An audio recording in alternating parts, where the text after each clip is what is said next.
کہ قرآن اللہ کی کتاب نہیں ہے. جب قرآن ہی اللہ کی کتاب نہیں ہے تو محمد صاحب اس کے رسول کیسے ہو گئے؟ قرآن کے اندر کافروں کو مارنے کا حکم ہے، کافروں سے نفرت کرنے کا حکم ہے، مورتی پوجکوں کے بارے میں گندا بولا گیا، ٹٹی کی طرح ہم لوگوں کو سمجھا جاتا ہے. اسلام کے اندر عورتوں کو کوئی عزت نہیں ہے، اس کو کوئی درجہ نہیں دے رکھا ہے. یہ کم ظرف کہتے ہیں کہ قرآن اللہ کی کتاب نہیں ہے. اسلام کافروں اور ان سے نفرت کرنے کا حکم دیتا ہے اور عورتوں کو عزت نہیں دیتا. لیکن سچ کیا ہے؟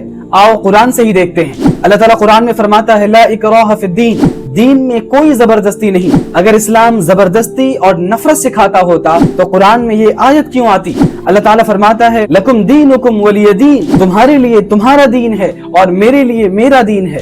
یعنی اسلام دوسروں کے مذہب کو زبردستی ختم کرنے کا نہیں بلکہ پیسفل کو ایگزسٹنس کا پیغام دیتا ہے. اور قرآن میں یہ بھی فرمایا گیا لا ینہاکم اللہ عن الذین لم یقاتلوکم فی الدین وَلَمْ يُخْرِجُوكُمْ مِنْ دِيَارِكُمْ أَن تَبَرُّوهُمْ وَتُقْسِطُوا إِلَيْهِمْ، اللہ تمہیں ان لوگوں کے ساتھ نیکی اور انصاف کرنے سے نہیں روکتا جو تم سے دین کے معاملے میں جنگ نہیں کرتا اور تمہیں گھر سے نہیں نکالتا. اب بات آتی ہے مورتی پوجا یعنی آئیڈل ورشپ کی.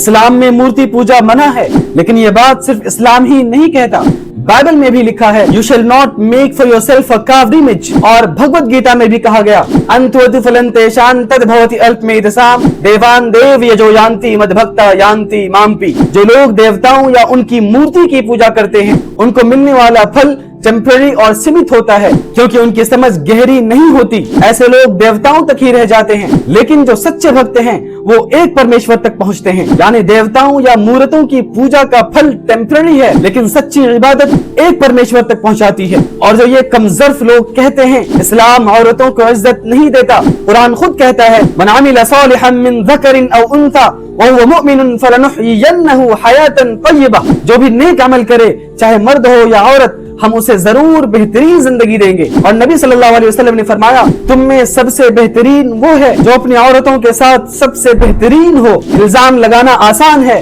لیکن سچ سمجھنا ہو تو قرآن کو پورا پڑھنا ہوتا ہے.